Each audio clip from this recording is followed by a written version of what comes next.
কাকে কালো জাদু করা হয়েছে, কাকে করা হয় নাই, এটা বোঝাটা খুবই সিম্পল এবং খুবই সহজ একটা ব্যাপার। বিশেষ করে কিছু আলামত আছে যে আলামতগুলো খুব সহজেই দেখে বোঝা যায় এই লোকটা ব্ল্যাক ম্যাজিকের রোগী বা জাদুর রোগী। আপনারা জানেন আমাদের সমাজের এক শ্রেণীর মানুষ এই কালো জাদুতে বিশ্বাস করে না। যদি কেউ কোরআনের জীবন্ত মুজিজা আর অলৌকিকত্ব দেখতে চায় তাহলে সে কালো জাদু গ্রস্ত রোগীর মধ্যে কোরআনের আয়াত দিয়ে যে ট্রিটমেন্ট করা হয় এটা দেখে সে আল্লাহর কুদরত দেখতে পাবে, কোরআনের মিরাকল দেখতে পারে। তো কালো জাদু এটা কোনো মানুষকে আক্রান্ত করলে সচরাচর সাধারণত কোনো ওষুধে কোনো কাজ হয় না, কোনো চেক আপে কোনো রোগ ধরা পড়ে না, দিন দিন অসুস্থ হয়ে যায়, খুব ভয়ঙ্কর একটা পর্যায়ে চলে যায়। একটি বর্ণনা আছে কালো জাদু এটা মানুষকে কবর পর্যন্ত আর ওঁটকে পাতিল পর্যন্ত নিয়ে যায়, তার মানে শেষ করে ফেলে দেয়, নানা রকমের ক্ষতিগ্রস্ত মানুষকে করে। কিছু মানুষ আছে যে কোনো রোগ ধরা পড়ে না কিন্তু অসুস্থ হয়ে যাচ্ছেন, অস্বাভাবিক পর্যায়ে হয়ে যাচ্ছেন, এরকম বিষয়গুলো কালো জাদুর আক্রান্ত হওয়ার আশঙ্কা অনেক বেশি। অনেকের অতিরিক্ত হাই আসে, অতিরিক্ত সীমাতিরিক্ত হাই আসে,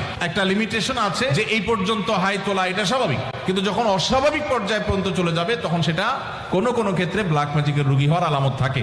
দিন দিন শুকায় যাওয়া, নানা রকমের পরিস্থিতি আছে।